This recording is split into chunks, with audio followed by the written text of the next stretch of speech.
But what happened here Monday was not a flood.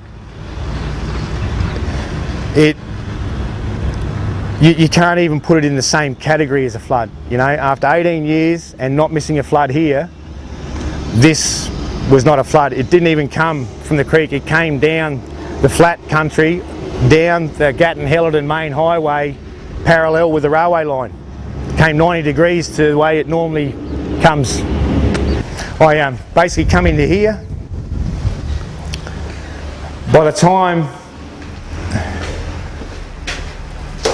I got to here, the water had gone from nothing to about waist deep. It's just a funnel just coming in through that door. This window here exploded and it started coming in there. By the time I got to here, I was treading water. And as I've got out the door, the current was coming that quickly past the door that my hip smashed into the door here, and I got spun around and was basically sent this way. And I don't know whether I realised or whether it was just an instinct, just a reaction. I basically threw my hands wherever I could to try and grab hold of something. For as far as the eye could see, it was just water.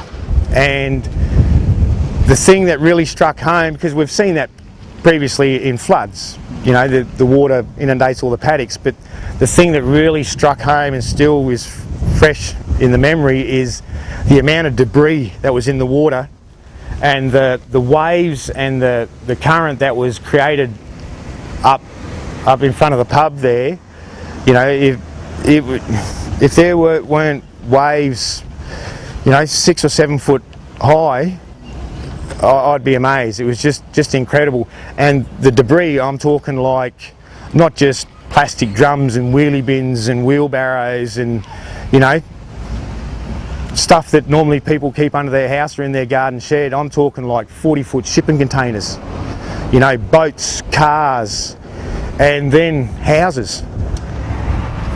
Once I was up on the roof, yeah, started seeing bodies coming, and at first I thought that they were, you know, trying to swim. The current was that turbulent and you'd see the arms going, and, you know, at the corner of your eye, you know, kneel down on the edge of the gutter there and put your hand out to, you know, try and help.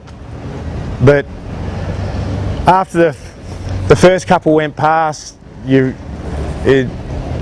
know, I realised that you know, it was a waste of time. The people that were in the water, they were already gone, you know, because, you know, whether it's because the house that they're in collapsed on top of them or whatever, or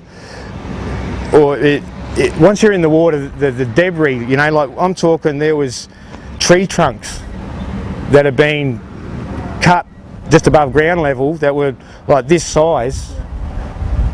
They were roaring through. So if you're in that water, you did not have a chance because of the amount of debris and stuff like that. So once I realised that, it was like, well, you know, you're not doing any good. So I then got off the awning because I was worried about power lines coming down. Even though that I had power off at my shop, I didn't know whether there was still power there. So then I got off the awning onto the pitch roof of the service station there, and that's when you'd there'd be cars coming down the street here, and all you'd see is the top part of their roof turret and people kneeling onto them and holding onto the roof, and like close enough that you could see the terror in their eyes. You could hear the urgency and just the sheer terror in their voice, you know, wanting help.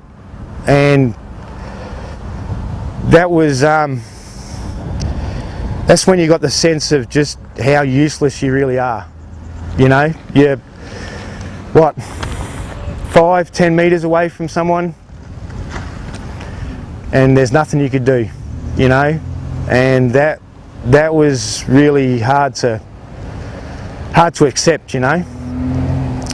So yeah, you know, they'd come down, and basically by the time, I don't know whether there was something across the road, but both times the cars went past with people on the roof, they'd get to that section there and the car would just disappear, just gone.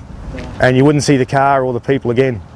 So, and then that's when the house down here next to the pub, I was looking down there because all the debris that was in the water and stuff, and so actually you could see the house physically pop up, like someone had just bent over and just picked it clean up off the stumps. And then it actually made its way across Anzac Avenue, across Gatton-Hellerton Road, into Derek Schultz's farm over there. And then basically the current there then brought it down towards Dorothy's, Mrs. Armstrong's house there. And the same thing, those trees basically split the current, that the house then went around there.